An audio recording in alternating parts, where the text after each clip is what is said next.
Hello guys, wishing you all a very happy Republic day.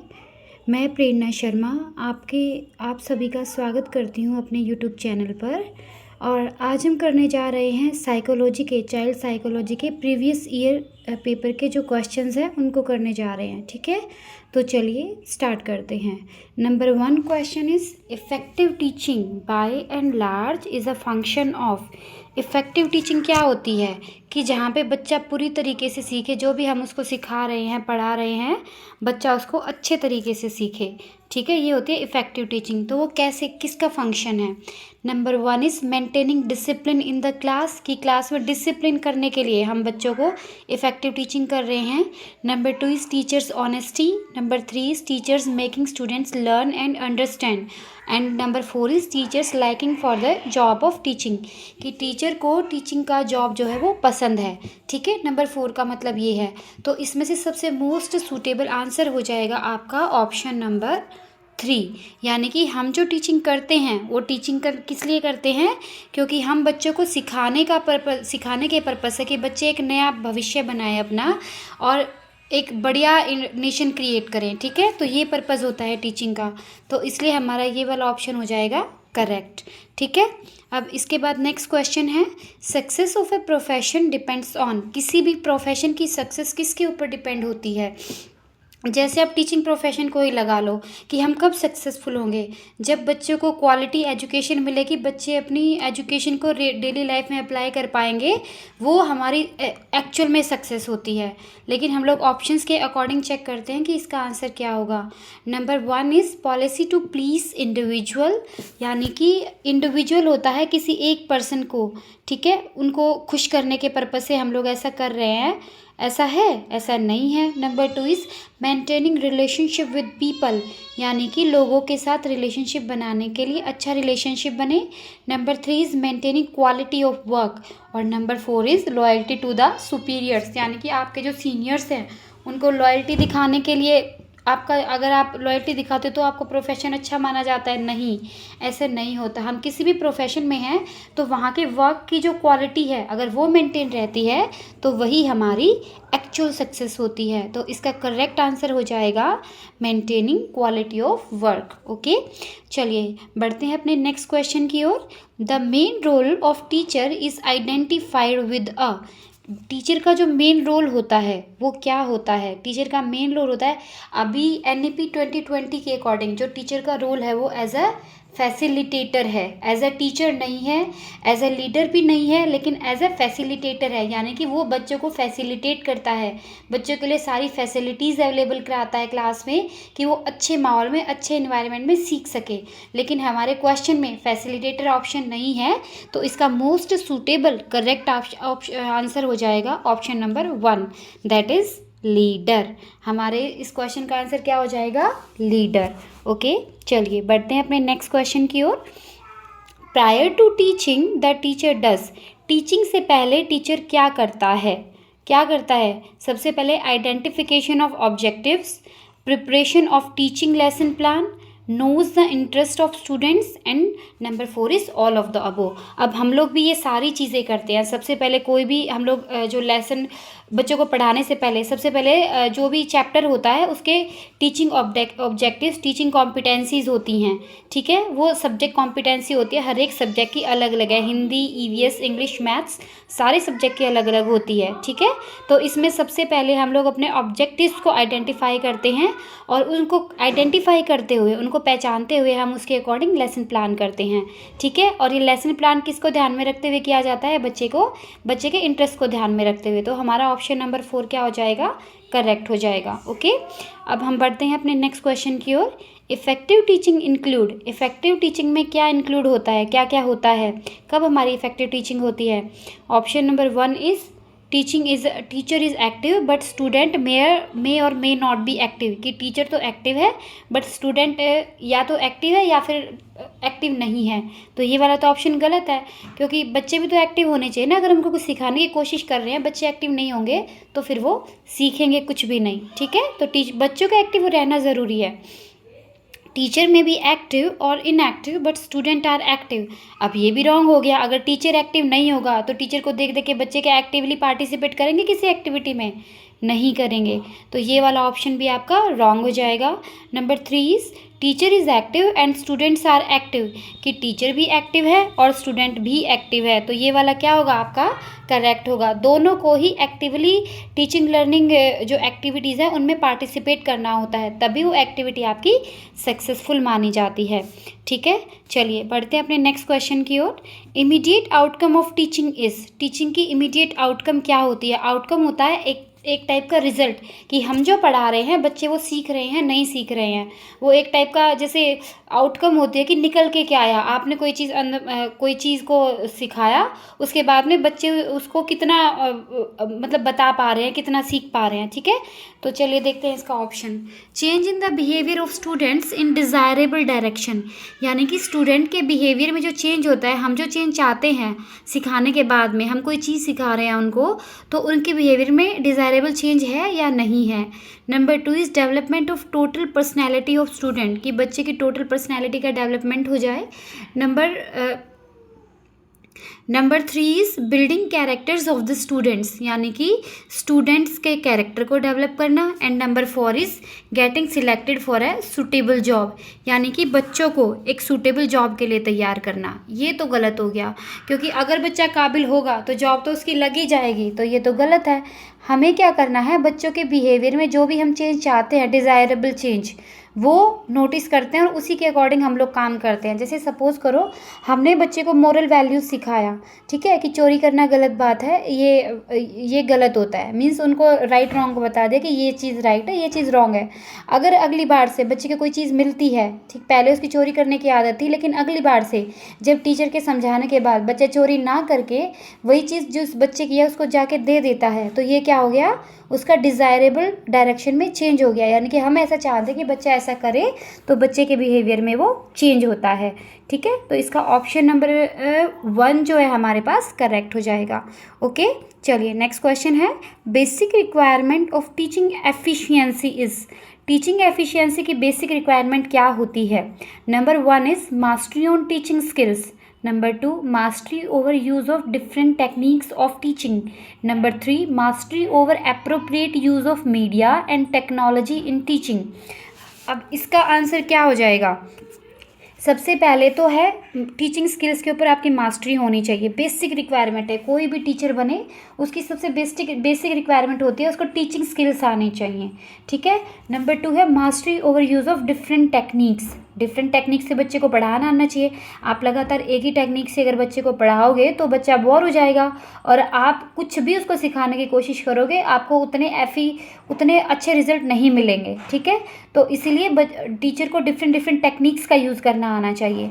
Number 3, mastery over appropriate use of media and technology in teaching. अब आजकल के जो classroom हो गए हैं वो स्मार्ट क्लासरूम हो गए हैं, तो आपको एप्रोप्रिएट मीडिया और टेक्नोलॉजी का यूज़ करते हुए बच्चे को पढ़ाना है। मोस्ट ऑफ द क्लासरूम में आप केवी में देखोगे तो मोस्ट ऑफ द क्लासरूम, अभी सारे स्कूल्स पीएम श्री हो गए हैं, और एनईपी 2020 के लागू होने के बाद में सारे क्लासरूम्स में उनको कोशिश किया जा रहा है कि सारे क्लासरूम को स्मार्ट क्लासरूम बनाया जाए, ताकि बच्चे उस स्मार्ट बोर्ड पे इंटरेक्ट कर सके। तो टीचर के अंदर ये तो स्किल्स होने ही होने चाहिए, उसके टीचिंग स्किल्स, उसको मॉडर्न मीडिया आईसीटी के टूल्स का यूज़ करना आना चाहिए। ठीक है, और ये सारे स्किल्स टीचर में ज़रूर होने चाहिए। अगर आप भी एक टीचर बनना चाहते हो तो पहले से ही आपको अपने अंदर ये सारे स्किल्स को इनकलकेट करना पड़ेगा, तभी आप एक बेटर टीचर बनोगे। और इन फ्यूचर अगर आपका एग्ज़ाम क्लियर भी हो जाता है तो आप इतने जो है कैपेबल हो जाओगे कि आप इंटरव्यू भी ईजिली क्रैक कर पाओ, क्योंकि आपके इंटरव्यू भी ये सब सारी चीज़ें पूछी जाती हैं, तभी वो आपको जज कर पाते हैं कि आप एक अच्छे टीचर हो या नहीं हो। ठीक है, तो चलिए इसमें क्या ऑप्शन हो जाएगा आपके पास में, क्या आंसर होगा? Option number 4। ओके, चलिए नेक्स्ट क्वेश्चन की ओर बढ़ते हैं। Questioning skill in teaching is most useful in. Questioning skills होता है कि प्रश्न पूछना टीचिंग में ज़रूरी क्यों है और ये किस में ज़रूरी है। ठीक है, हमारा ऑप्शन नंबर 1 है ensuring students active participation in learning, यानी कि ये इंश्योर करना कि बच्चे एक्टिवली पार्टिसिपेट कर रहे हैं टीचिंग लर्निंग प्रोसेस में। हाँ बिल्कुल, क्योंकि अगर आप कोई भी पार्ट पढ़ाते हो, अगर उसी से रिलेटेड साथ के साथ बच्चों से क्वेश्चन पूछते हो तो आपको इतना पता चल जाएगा, अगर कोई बच्चा जवाब दे पा रहा है मतलब एक्टिवली उसने ध्यान लगा के पढ़ा है वो चीज़, अगर वो नहीं जवाब दे पा रहा है तो बच्चा एक्टिव पार्टिसिपेट नहीं कर रहा है टीचिंग लर्निंग प्रोसेस में। ठीक है, तो इसका ये वाला आंसर मेरे को करेक्ट लग रहा है। बाकी अगले ऑप्शन की तरफ बढ़ते हैं। Memorising the facts by students, जहाँ पे आपको वर्ड मेमोराइजिंग आ जाए मीन्स ये नेगेटिव दिखाता है कि आपको रटाना तो है ही नहीं बच्चे को, कहीं भी मेमोराइज वर्ड आ जाए तो ये ऑफ कोर्स ये नो हो जाएगा। ठीक है, चलिए next option is making students discipline, कि बच्चों को डिसिप्लिन्ड बनाना। नहीं, ये क्वेश्चनिंग स्किल से क्वेश्चन पूछ के कैसे डिसिप्लिन बना सकते हो बच्चे को, ये भी रॉन्ग हो गया। Number 4 is preparing students for examination, कि बच्चों को एग्ज़ाम्स के लिए तैयार करना है। ऐसा नहीं है, हम बच्चों को उनकी लाइफ के लिए तैयार करते हैं, ना कि एग्ज़ाम्स के लिए। तो ये वाला ऑप्शन भी आपका इनकरेक्ट हो जाएगा।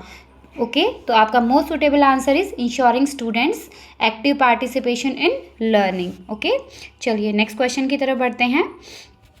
अ teacher wants to enhance his income, एक टीचर जो है वो अपनी इनकम को बढ़ाना चाहता है, आप उसको क्या एडवाइस करोगे, क्या आपका सजेशंस है? Number 1 is teach in coaching institute during extra time, extra time में वो कोचिंग इंस्टीट्यूट में जाके पढ़ाए। Take more remunerative works in the school, यानी कि जिस जॉब से पैसा मिले उसमें काम करना, ज़्यादा पैसा मिले। Number 3 join contractual assignments other than teaching, teaching के अलावा वो क्या करे कि कहीं पे कॉन्ट्रैक्चुअल असाइनमेंट को साइन करे और वहाँ पे अदर एक्स्ट्रा वर्क करे। Number 4 is writing books. तो इसमें से मोस्ट सूटेबल आंसर क्या हो जाएगा? आप कहीं और जाके काम करोगे तो आपका ध्यान बटेगा अदर चीज़ों में, तो इसका मोस्ट सूटेबल आंसर हो जाएगा writing books.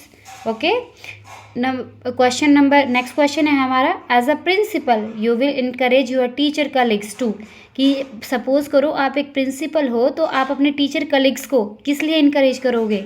Number 1 participate in seminars and conference in India and abroad, यानी कि देश और विदेश में जो भी सेमिनार्स और कॉन्फ्रेंस होती है उनमें पार्टिसिपेशन के लिए। Number 2 is participate in refresher courses for enhancement of subject knowledge, यानी कि सब्जेक्ट नॉलेज के लिए जो भी कोर्सेज होते हैं उनमें पार्टिसिपेट करने के लिए। Number 3 is doing community services for upliftment of down trodden, ये भी सही है। डाउन ट्रोडन मतलब जो बच्चे पीछे रह गए हैं उनको कम्युनिटी सर्विस प्रोवाइड करना। और number 4 is 4 all of above.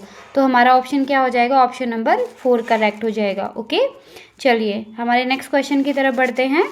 A teacher shall inculcate social and moral values among students by, एक टीचर है वो अपने बच्चों में सोशल और मोरल वैल्यूज़ कैसे इनकलकेट करता है, कैसे बढ़ाता है? तो option number 1 is delivering lectures on values, कि वैल्यूज़ के ऊपर बच्चे को लेक्चर दे के। नंबर 2 शोइंग टीवी प्रोग्राम दिखा के। Number 3 involving students actively in को करिकुलर एक्टिविटीज़। और number 4 is observing religious festival. ऐसे टाइप का एक क्वेश्चन मैंने पहली क्लास में भी करवाया था। इसमें क्या होगा, हम सिर्फ ये ध्यान देंगे कि जहाँ बच्चा एक्टिवली पार्टिसिपेट कर रहा है, जहाँ एक्टिव वर्ड आ जाता है, तो वो ऑप्शन आपका मोस्ट करेक्ट ऑप्शन होता है।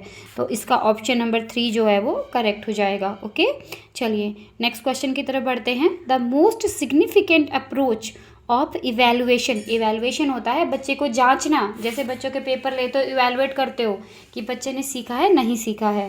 तो मोस्ट सिग्निफिकेंट अप्रोच क्या है इवैल्यूएशन की, हम बच्चे का कैसे इवैल्यूएशन कर सकते हैं? Number 1 is continuous and comprehensive evaluation, ये अभी एट प्रेजेंट हम लोग कर रहे हैं CCE, continuous and comprehensive. Continuous means बच्चे का सिर्फ एक बार साल के एंड में इवैल्यूएशन नहीं होता है, हर टर्म पे उसके एग्ज़ाम्स होते हैं। इवन क्लासरूम में भी जैसे पाठ पढ़ाते हैं बच्चे से हम लोग क्वेश्चन पुटअप करते हैं ताकि बच्चा आंसर दे। ठीक है, तो ये जो वाला जो कॉन्सेप्ट था कि केवल साल के एंड में बच्चों के एग्ज़ाम्स होंगे और उसी टाइम पे उसका इवैल्यूएशन होगा, ये तो रॉन्ग हो जाएगा। हम पूरा साल बच्चों का इवैल्यूएशन करते हैं, तो CC इसका करेक्ट जो है आंसर है, क्योंकि एट प्रेजेंट NEP के अकॉर्डिंग भी CCA के तर्ज पे जो है हम लोग बच्चे का इवैल्यूएशन करते हैं। तो ऑप्शन नंबर 1 जो है आपका करेक्ट हो जाएगा। ओके, चलो next question is educational technology is useful, educational technology useful है क्यों, क्या रीज़न है? Number 1 is it is the need of the hour, कि ये समय की ज़रूरत है। It is adopted by famous institute, कि इसको फेमस इंस्टीट्यूट ने अडॉप्ट कर लिया है। Number 3 it makes teaching effective and efficient, ये टीचिंग को एफिशिएंट और इफेक्टिव बनाता है। बिल्कुल ये वाला करेक्ट आंसर है। एजुकेशन टेक्नोलॉजी का यूज़ करके टीचिंग क्या बनती है, इफेक्टिव, और बच्चों का ध्यान भी इसकी तरफ बिल्कुल आकर्षित होता है, बच्चे अट्रैक्ट होते हैं। कुछ भी आप लोग सिस्टम पे अगर बच्चे को दिखा रहे हो, पढ़ा रहे हो, तो बच्चे का ध्यान अट्रैक्ट होता है। तो ये वाला ऑप्शन जो है मोस्ट करेक्ट हो जाएगा। नेक्स्ट क्वेश्चन की तरफ बढ़ते हैं। A teacher must have mastery over his subject, एक टीचर को अपने सब्जेक्ट पे मास्टरी होनी चाहिए। किस लिए होनी चाहिए? ताकि वो बच्चे को अच्छे से पढ़ा सके। तो इसमें इसके ऑप्शंस क्या क्या है? नंबर 1 अलर्टनेस के लिए, number 2 making impact on students, number 3 interest, and number 4 making teaching effective. तो इसका मोस्ट सुटेबल आंसर क्या होगा? हम पढ़ाने के लिए ही तो मास्टरी करते हैं ना हर एक चीज़ पे, तो इसका आंसर हो जाएगा नंबर 4 करेक्ट। ओके, हमारा next question is the term kindergarten means, kindergarten छोटे बच्चों के लिए डेवलप की गई थी। तो देखते हैं किंडरगार्टन के लिए क्या है, कि जो छोटे बच्चों का प्ले स्कूल होता है ना, उस एज के बच्चों को हम लोग उनके लिए किंडरगार्टन स्कूल खोलते हैं। ठीक है, तो किंडरगार्टन होता है। अब इसी को हमने बाल वाटिका में चेंज कर दिया है। जो 3 साल से ऊपर के बच्चे, 3 से 4, 4 से 5, 5 से 6, इन 3 एज ग्रुप के बच्चों को बाल वाटिका 1, बाल वाटिका 2 एंड बाल वाटिका 3। अब केवीएस में ये आया है कि केवीएस में बाल वाटिका खोली जाएंगी और इसी के अकॉर्डिंग यहाँ पे वैकेंसी जनरेट होगी। ठीक है, तो इसीलिए यहाँ पे वैकेंसी जनरेट होगी, मीन्स बच्चों के जो प्ले किंडरगार्टन है उनको हम लोग अब इंडिया में बाल वाटिका नाम दिया गया है। तो ये किस लिए है? चिल्ड्रंस के प्लेग्राउंड के लिए ये वर्ड यूज़ हुआ है।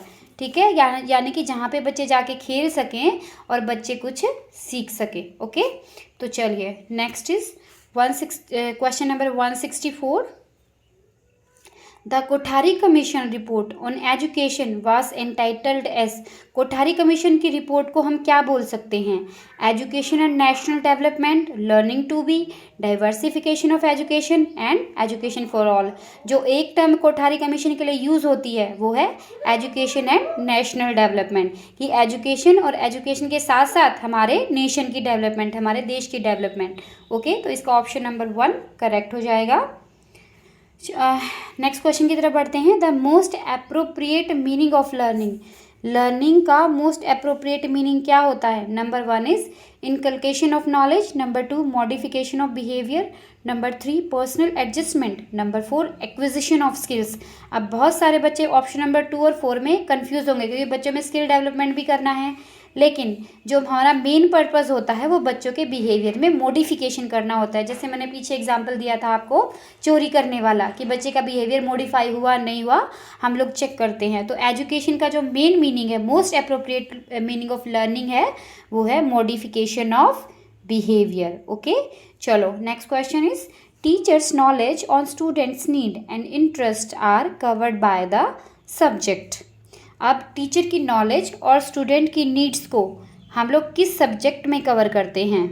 Philosophy of education, psychology of education, sociology of education and politics of education. अब एजुकेशन की पॉलिटिक्स नाम की तो कोई चीज़ होती नहीं है, ठीक है, फिलॉसफी भी नहीं होती है। हम लोग किस में स्टडी कर रहे हैं? साइकोलॉजी ऑफ एजुकेशन में, कि बच्चों के बारे में स्टडी करते हैं, साथ साथ बच्चों को कैसे हमें सिखाया जाना चाहिए, कैसे हमें उन्हें पढ़ाना है, सिखाना है, जीवन के लिए तैयार करना है। तो ये सब हम लोग स्टडी करते हैं साइकोलॉजी ऑफ एजुकेशन में। ओके, तो चलिए next question is work experience in education means, work experience का मीनिंग क्या होता है? अब क्या होता है वर्क एक्सपीरियंस में? इवन केवीएस में भी डब्ल्यूई के पीरियड लगे हैं, और जो 25-26 के लिए जो टाइम टेबल सेट हुआ है उसमें भी प्राइमरी में भी और सेकेंडरी में भी वर्क एजुकेशन के 4-4 पीरियड कंपलसरी किए गए हैं। तो वर्क एजुकेशन में क्या होता है? बच्चों को काम के बारे में नॉलेज दी जाती है। ठीक है, तो इसका ऑप्शन चेक करते हैं। Number 1 is education for productivity with rural areas में एजुकेशन को बढ़ावा देना, working for new social order, और इसका ऑप्शन नंबर 3 है experience in industrial and technology world, और education for orientation toward vocational courses. तो इसका आंसर हो जाएगा हमारे पास वोकेशनल कोर्सेज़ के लिए बच्चों को एजुकेशन प्रोवाइड करना। वोकेशनल कोर्सेज़ होते हैं जो बच्चों को प्रोफेशन से रिलेटेड कोर्सेज़ करवाए जाते हैं। जैसे आपका कुम्हार है तो बच्चों को मिट्टी के, अभी हमारे स्कूल में भी ये प्रोजेक्ट चल रहा था कि बाहर से कुम्हार को बुलाया गया था और बच्चों को मिट्टी के बर्तन बनाना सिखाया जा रहा था। बाहर से इलेक्ट्रिशियन को बुलाया था और बच्चों को बेसिक नॉलेज इलेक्ट्रिसिटी के बारे में दी जा रही थी। तो अलग अलग टाइप के प्रोफेशन, अलग अलग टाइप के वोकेशनल कोर्सेज स्कूल में करवाए जा रहे हैं, ठीक है। और ये आपका पीएम श्री के में जो भी स्कूल्स हैं सब में करवाए जाते हैं, ठीक है। तो गाइस आज हमने कुल मिला के 20 क्वेश्चंस करे हैं हमारे साइकोलॉजी के। तो आप सबको ये क्लास कैसी लगी, प्लीज़ लाइक एंड सब्सक्राइब करके मुझे ज़रूर बताइएगा एंड मेरे इस छोटे से एफर्ट को सपोर्ट करिएगा। Thank you so much.